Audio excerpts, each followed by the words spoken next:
When a Hollywood star vanishes from public view, the silence rarely stays empty. It fills quickly with speculation, unease, and unanswered questions. In late 2021, that silence began to surround Jason Momoa, an actor whose image had long been built on strength, movement, and an almost mythic connection to nature. He was not just visible, he was everywhere. Red carpets, film sets, environmental summits, magazine covers. And then, abruptly, he was not. At the height of filming a billion-dollar sequel in London, Momoa stopped appearing altogether. Scheduled interviews were quietly canceled. Industry events passed without him. Online, fans noticed the absence before studios did. Rumors moved faster than confirmations. Some whispered illness. Others suggested exhaustion. A few hinted at something darker, something no press release could easily explain. What made the situation unsettling was not simply his disappearance, but the timing. This was a moment when everything in his career was supposed to be secure, controlled, and carefully managed. Behind closed gates in North London, far from the noise of premieres and applause, Momoa entered a period of isolation that would later become the center of quiet conversations among industry insiders. Officially, the explanation was simple. A positive COVID test, mandatory quarantine, temporary withdrawal.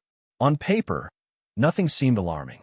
In reality, the separation placed a man known for constant motion into stillness, cutting him off from crews, crowds, and the physical routines that had defined his identity for decades. The residence chosen for his isolation was not modest. It was a sprawling estate set deep within one of the city's most exclusive neighborhoods, surrounded by manicured land and designed for privacy so complete it bordered on disappearance. Inside, the house offered every luxury imaginable. Space, silence, comfort, and complete separation from the outside world. To most people, it would have seemed like refuge. To someone accustomed to noise, purpose, and constant engagement, it may have felt like something else entirely. At first, nothing appeared out of place. Production teams reported that Momoa remained engaged, attending virtual meetings, offering reassurances, even sharing brief glimpses of himself online. His voice sounded steady. His smile looked familiar. The delays were described as manageable. But days passed, then weeks. Messages shortened. Calls went unanswered. The confidence that usually filled his presence began to thin, replaced by gaps that no one could quite explain. Those gaps mattered because the stakes were enormous. The film he was attached to was not just another project. It carried financial expectations measured in billions and the weight of an entire franchise. Executives worried quietly. Colleagues waited. Schedules shifted. And still, behind the walls of that estate, the man at the center of it all remained unseen. Isolation has a way of magnifying what already exists beneath the surface. In moments without distraction, thoughts echo louder. For someone navigating professional pressure, personal upheaval, and global uncertainty all at once, the silence can become overwhelming. At the time, Momoa's personal life was also changing in ways the public had not yet fully absorbed. A long-standing marriage was quietly unraveling. Distance, both physical and emotional, had begun to reshape relationships that once seemed unshakable. Outside the estate, the world was still deep in a pandemic. London recorded tens of thousands of new cases daily. Fear and fatigue were everywhere.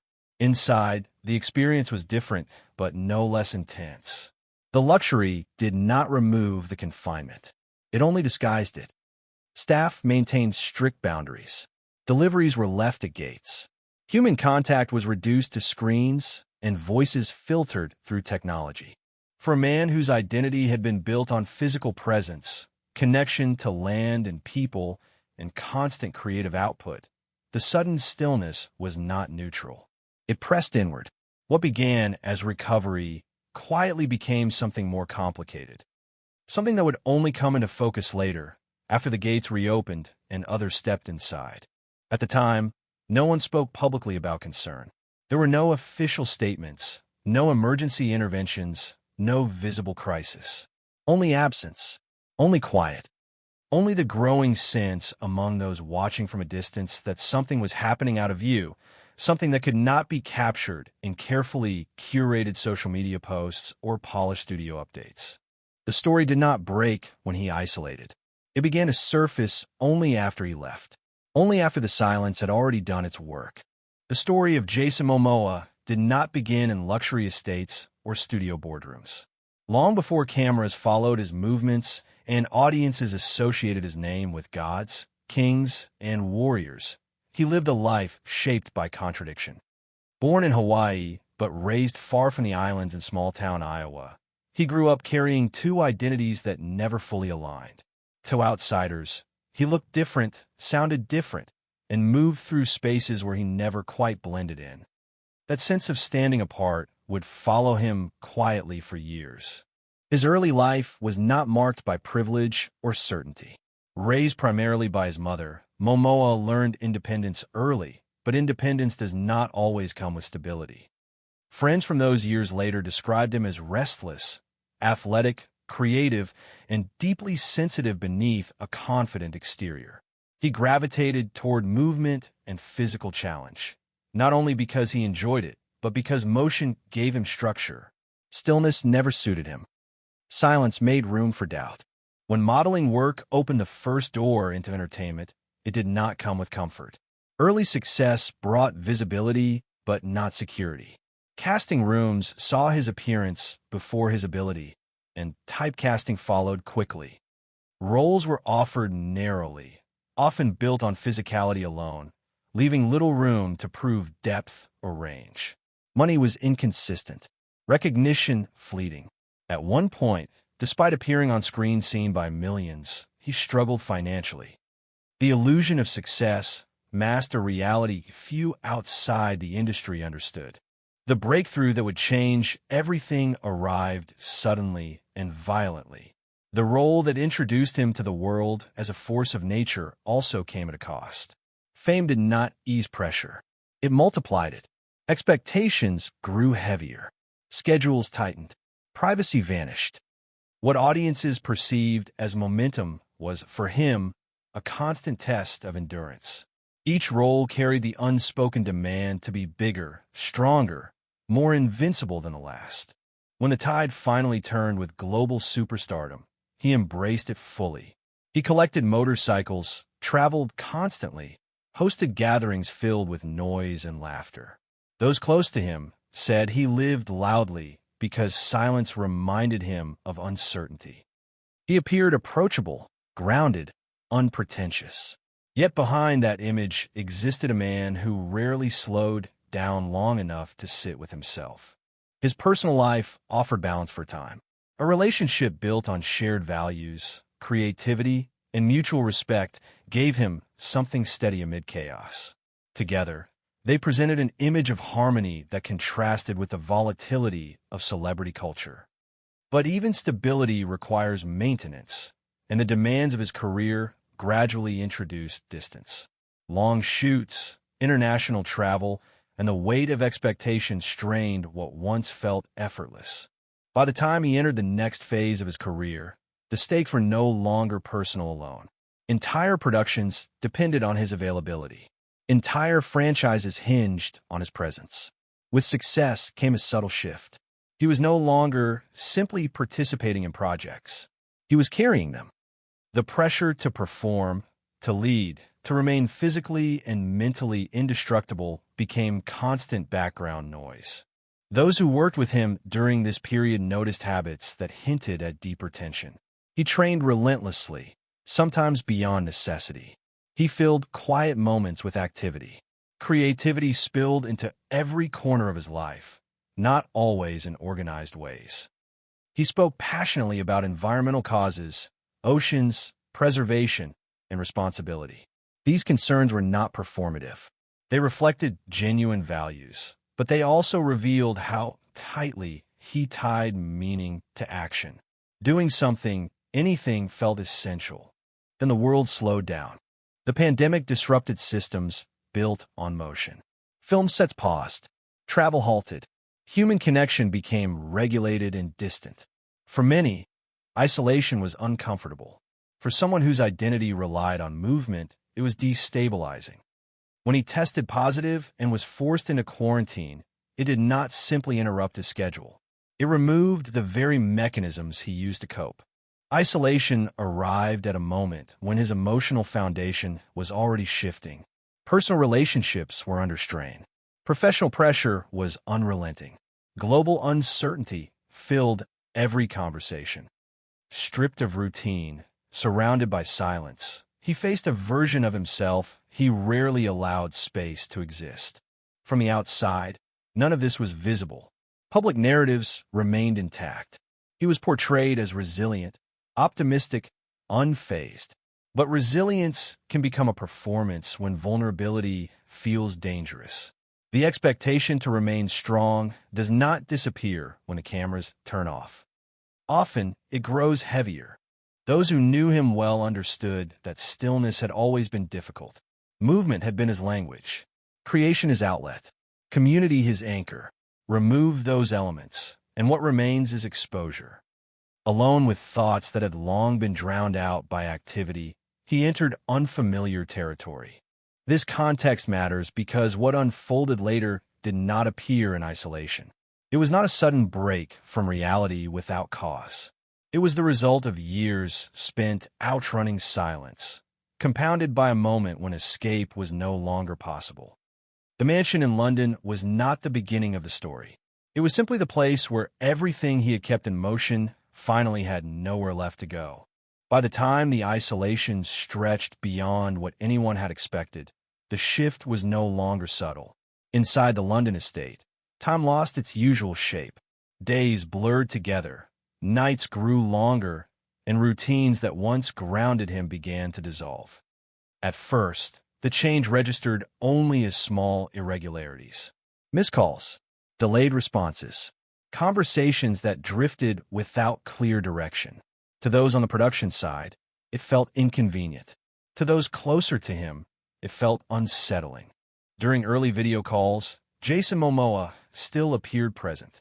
He spoke about recovery, reassured executives, joked with crew members. But gradually, something shifted in his demeanor. The physical discipline that had once defined him softened. His appearance grew less deliberate. Hair untrimmed, beard uneven, dark circles forming beneath eyes that no longer held the same focus. It was not dramatic enough to trigger immediate alarm, yet persistent enough to raise quiet concern. As the weeks progressed, those concerns deepened. He began requesting unusual deliveries. Large quantities of art supplies arrived at the gates. Canvases stacked against walls. Paints ordered in bulk, far beyond what a casual hobby would require. At odd hours, food orders appeared with strange combinations, untouched for hours, sometimes days. Sleep patterns fractured. Lights burned deep into the night. Security footage later showed him walking the grounds alone in the early morning darkness, gesturing as if engaged in intense conversation, though no one else was there. Inside the house, spaces began to change. Furniture was moved and rearranged repeatedly. Rooms once designed for comfort took on a different purpose. The cinema room no longer functioned as entertainment, but as a place of fixation. Documentaries played silently on a loop, images of oceans and marine life flickering endlessly across the walls. Seats were dragged into circles, notebooks left open, pages filled with dense handwriting that grew increasingly fragmented. The art that began to appear throughout the house was raw and compulsive. Walls once curated with expensive works were marked with symbols drawn in charcoal and paint. Repeating patterns emerged. Waves, trident shapes, abstract forms that suggested both movement and confinement.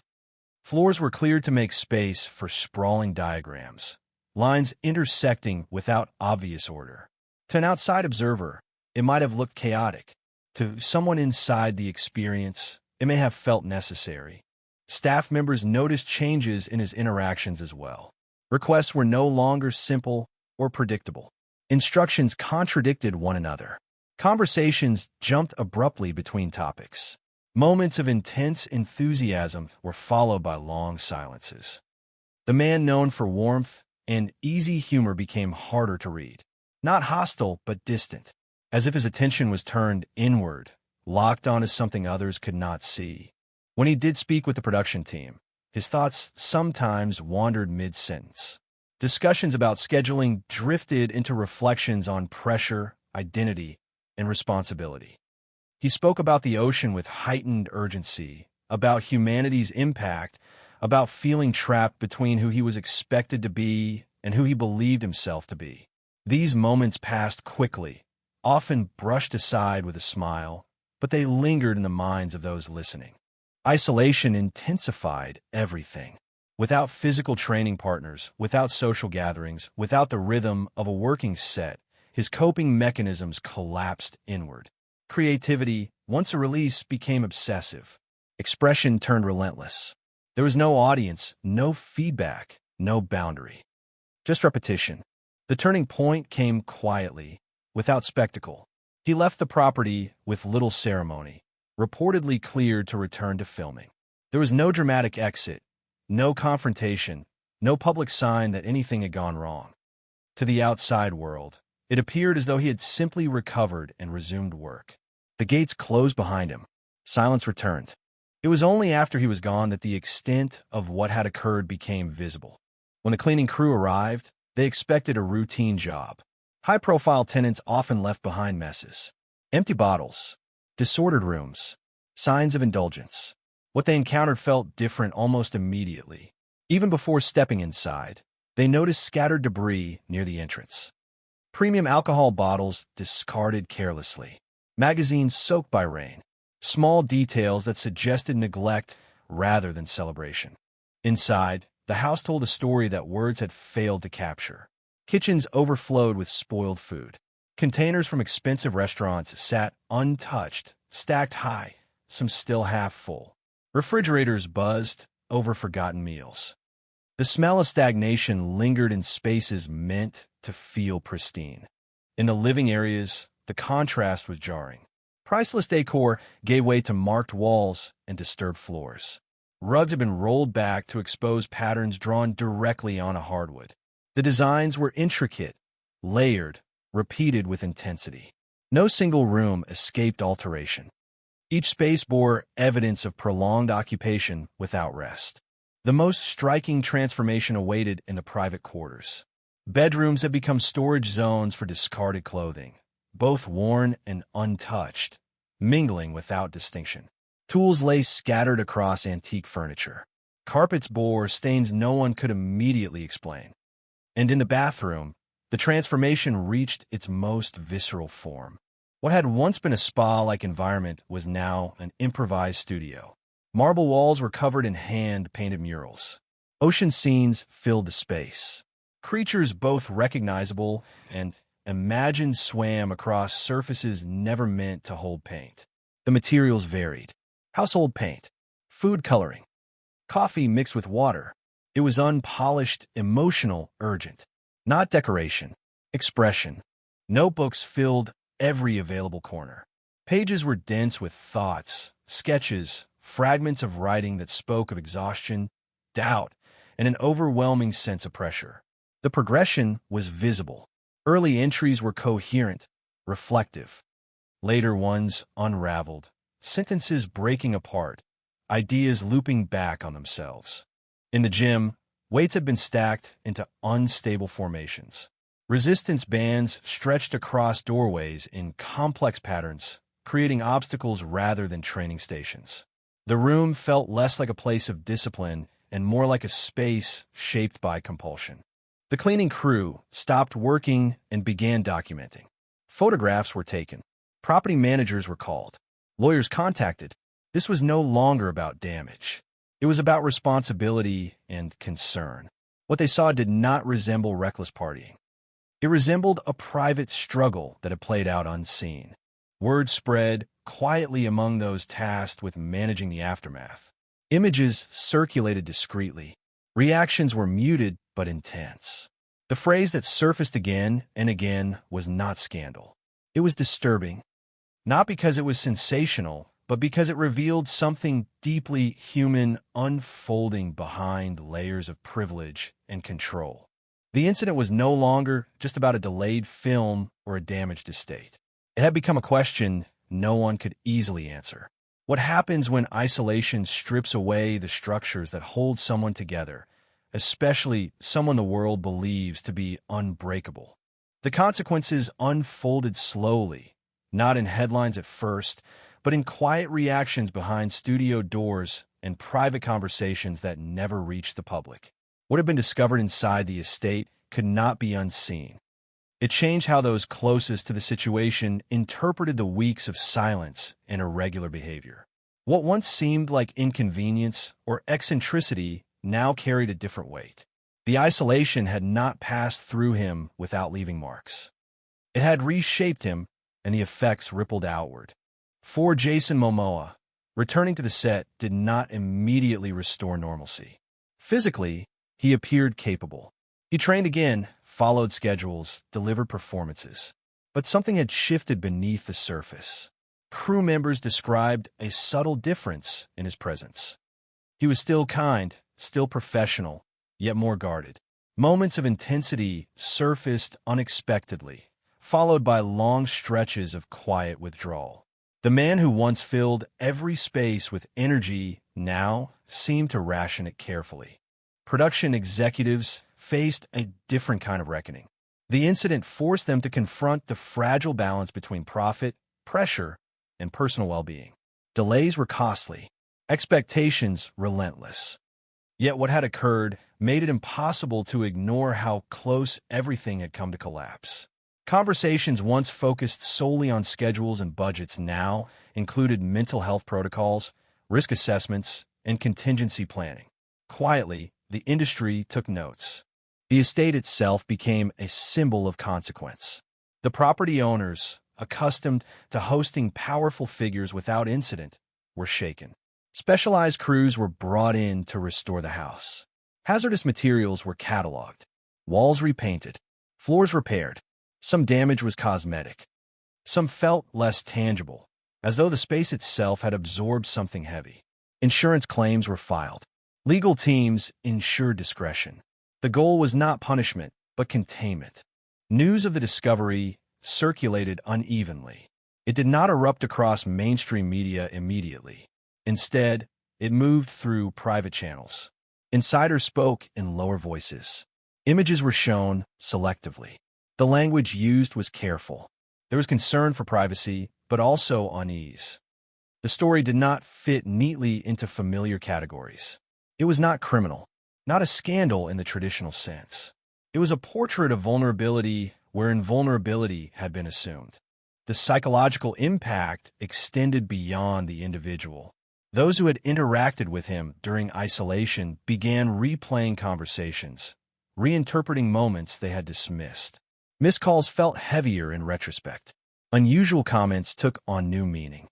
The realization that someone could deteriorate quietly, even while maintaining outward appearances, unsettled many. It forced a reconsideration of how warning signs are recognized and how often they are ignored. Public reaction, when fragments of the story began to surface, was divided. Some expressed concern and empathy, recognizing the toll of isolation during a global crisis. Others focused on contradictions, questioning how someone who preached responsibility could leave behind such disorder. The narrative split along familiar lines: compassion versus judgment, understanding versus skepticism. What was often lost in these debates was the complexity of the situation itself. For Momoa, the aftermath required more than cleanup. It demanded confrontation. Through representatives, he accepted responsibility for the damage, both physical and reputational. Covering costs was straightforward. Addressing the underlying issues was not. Sources later indicated that he sought professional help, not as a public gesture, but as a necessary step. Therapy sessions focused on the effects of isolation, pressure, and identity. Additional counseling addressed patterns that had emerged during those weeks alone. This process did not offer instant resolution. Recovery unfolded unevenly, marked by progress and setbacks. Those close to him described a man grappling with the realization that strength alone was not sufficient. The experience challenged long-held beliefs about resilience and control. It forced him to acknowledge limits he had previously ignored. The production he returned to also felt the consequences. New measures were introduced quietly. Single-use plastics were removed from sets. Water stations replaced bottled supplies. Sustainability protocols were tightened. On the surface, these changes aligned with values he had long championed. Beneath that alignment was a deeper motivation, the desire to reconcile actions with beliefs, to close the gap that had been exposed so painfully. Industry observers noted a shift in how mental health was discussed around major productions. The pandemic had already strained systems, but this incident personalized the risk. It was no longer abstract. It was visible. It had a name and a face recognized worldwide. Conversations that once felt optional became urgent. Preventative measures were no longer seen as indulgent, but necessary. Socially, the impact lingered. Relationships altered subtly. Trust required rebuilding, not because of betrayal, but because of fear. Those who cared about him worried quietly about recurrence. Support became more intentional. Communication more frequent. Silence was no longer taken lightly. The estate, once restored, stood again as a symbol of excess and privacy. Yet for those who had seen its transformation, it represented something else. Proof that isolation can distort even the most privileged circumstances. Evidence that mental strain does not announce itself loudly. It accumulates, spreads, and manifests in unexpected ways. The consequences of those weeks did not end with repairs or resumed filming. They extended into how decisions were made, how pressure was managed, and how vulnerability was understood. The experience left behind a question that could not be easily dismissed. If this could happen in a mansion filled with comfort, what does isolation do in places without support, without resources, without visibility? Long after the estate had been cleaned and restored, details continued to surface in fragments, not through official statements, but through memories shared quietly by those who had witnessed the situation up close. These were not dramatic revelations meant for public consumption. They were small, human observations that added weight to what had already been seen. Moments that felt insignificant at the time now carried a different meaning. One staff member recalled the way he lingered over certain objects, returning to them repeatedly as if they anchored him. A notebook left open on a table would be revisited several times a day, filled slowly, methodically, then abandoned for hours before he returned again. The pages were not linear. Thoughts circled back on themselves. Questions appeared without answers. Lines were crossed out only to be rewritten slightly differently. It suggested a mind searching for clarity and finding none. Another person remembered the silence inside the house. Not the peaceful quiet of rest, but a heavy stillness that seemed to press against the walls. Music played rarely. Television was often muted. When sound did fill the space, it was repetitive. The same ocean footage looping again and again. Waves crashing without sound. Creatures moving endlessly forward with nowhere to arrive. The repetition felt intentional, almost meditative, but also compulsive. Those who interacted with him during this period noticed moments of intense focus followed by sudden withdrawal. He could speak passionately about environmental collapse, responsibility, and legacy, then abruptly retreat, ending conversations without explanation. It was not anger. It was exhaustion. As if the weight of holding conflicting roles had finally become unbearable. Public figure, private individual, advocate, product. There were also quieter acts that rarely make headlines. He reportedly cleaned certain rooms obsessively while neglecting others entirely. Some spaces were kept pristine, almost untouched.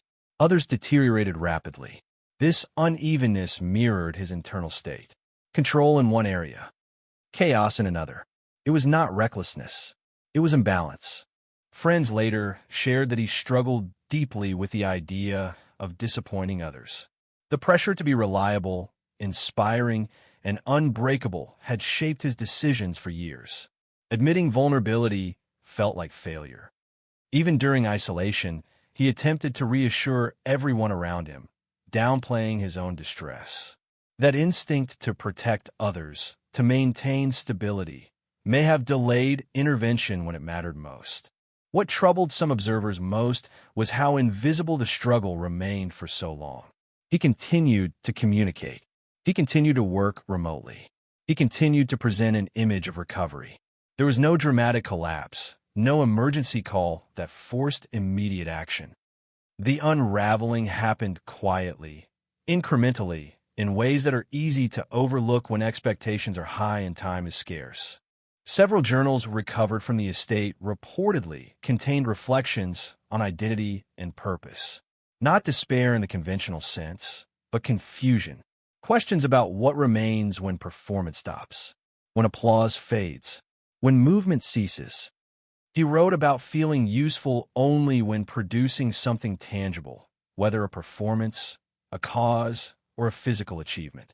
Stillness, by contrast, felt like erasure. These writings also revealed an awareness of contradiction. He acknowledged the gap between his public advocacy and private behavior. The frustration was evident. He did not excuse the inconsistency. He wrestled with it. The more he tried to reconcile those opposing realities, the more trapped he seemed to feel. The conflict itself became another source of pressure. Mental health professionals who later reviewed portions of the documentation described patterns consistent with isolation-induced distress compounded by long-term stress. They emphasized that such responses are not signs of weakness, but of overload. The human mind, when deprived of structure and connection, seeks alternative outlets. Sometimes those outlets become excessive. Sometimes they become destructive. What makes these quiet stories significant is not their shock value, but their familiarity. Many people experience some version of this during periods of isolation, though without the same scale or visibility. The difference lies in resources, expectations, and scrutiny. When someone accustomed to constant validation suddenly faces silence, the impact can be profound. Those closest to him said the experience altered how he approached relationships afterward. He became more deliberate in checking in, less dismissive of fatigue, more willing to pause. The lessons were learned painfully, but they endured. He no longer treated mental strain as something to be powered through. He recognized it as something to be addressed. There were also moments of quiet creativity that survived the chaos. One mural in particular, an underwater scene painted with surprising sensitivity, was later preserved by the property owners. Art experts who viewed it suggested it held genuine emotional depth. Not polished, not commercial, honest. It stood as evidence that even during periods of distress, something meaningful had been expressed. These lesser-known details complicate the narrative. They resist easy judgment. They remind us that breakdowns do not always announce themselves with drama. Sometimes they unfold through small decisions, repeated patterns, and unspoken fears accumulating over time. What happened inside that estate was not a single event, but a convergence. Pressure, isolation, identity, expectation, silence. Together, they created conditions where even someone perceived as resilient could falter. The quieter stories do not absolve responsibility, but they provide context. They reveal the human cost beneath the spectacle. What lingered after the disruption was not the damage to walls or floors, but a deeper reckoning with what endurance truly means. For Jason Momoa, the experience reshaped the way legacy was understood, not as a collection of box office numbers or carefully curated public moments, but as the quiet imprint left by how one responds when strength is no longer performative. In the months that followed, conversations around him changed in tone. The language of pushing through gave way to the language of pacing. The mythology of invincibility softened. Those who had worked alongside him noticed a different cadence in his decisions, a willingness to slow down even when momentum demanded speed. This shift was not dramatic. It was deliberate. It reflected an understanding that longevity is not sustained by force alone, but by balance. Legacy, in this context, became less about the characters he embodied and more about the example he set afterward. He spoke openly about isolation, not as an abstract hardship, but as a condition capable of distorting perception and eroding identity. These reflections resonated beyond his immediate circle, particularly within an industry accustomed to rewarding silence over vulnerability. When someone widely associated with physical power acknowledged fragility, it disrupted expectations in a way few scripted performances ever could. The contrast between image and reality remained uncomfortable, but it also became instructive. His environmental advocacy, once viewed primarily through the lens of symbolism, took on renewed seriousness as he addressed past contradictions directly. Rather than retreat from scrutiny, he leaned into accountability. Actions replaced slogans. Systems were adjusted. Practices changed. The emphasis shifted from projection to alignment, from appearing committed to being consistent. This recalibration extended to how success itself was measured. The pursuit of constant expansion, bigger roles, greater reach, endless output began to feel less essential. Space for rest, reflection, and recalibration entered conversations that once revolved solely around opportunity. It was not a rejection of ambition, but a redefinition of it. Progress no longer meant acceleration at any cost. Observers within the industry noted how this moment contributed to a broader cultural shift already underway. The pandemic had exposed vulnerabilities across creative fields, but personal stories gave those abstractions weight. When someone with resources, access, and admiration still struggled profoundly, it challenged the assumption that privilege insulates against psychological strain. It reframed mental health as a universal concern rather than an individual failing. The idea of legacy expanded accordingly. It no longer rested only in what was produced, but in what was normalized. Acknowledging the need for support, seeking help, and integrating that reality into public discourse created space for others to do the same. The ripple effects were subtle but meaningful. Conversations changed. Expectations softened. Silence became less acceptable as a default response to distress. There is also an acknowledgement of grief, not in the traditional sense of loss through death, but the mourning of a former self. The version that could outrun discomfort through sheer activity no longer existed. In its place emerged someone more aware of limits, more attentive to warning signs, and more willing to adapt. This evolution carried its own form of sadness, but also relief. Letting go of invulnerability allowed room for sustainability. The estate in London, once a backdrop for isolation, became an unintended marker in that transition. Its restoration mirrored an internal process, layers removed, damage addressed, surfaces renewed. Yet the experience left a trace that could not be erased, only integrated. It served as a reminder that environments shape behavior, and that even the most luxurious settings cannot replace human connection. Looking forward, the narrative resisted closure. There was no neat ending, no definitive lesson that resolved every contradiction. Instead, there was continuity, ongoing effort, an understanding that mental health is not a milestone reached once, but a condition maintained over time. The work did not end with acknowledgement. It continued through daily choices, boundaries, and recalibrations. What ultimately remained was a question that extended beyond one individual. How do we define strength in a world that demands constant visibility and productivity? What does responsibility look like when the pressure to perform collides with the need to rest? And how many struggles remain unseen simply because they unfold behind walls designed to keep everything else out?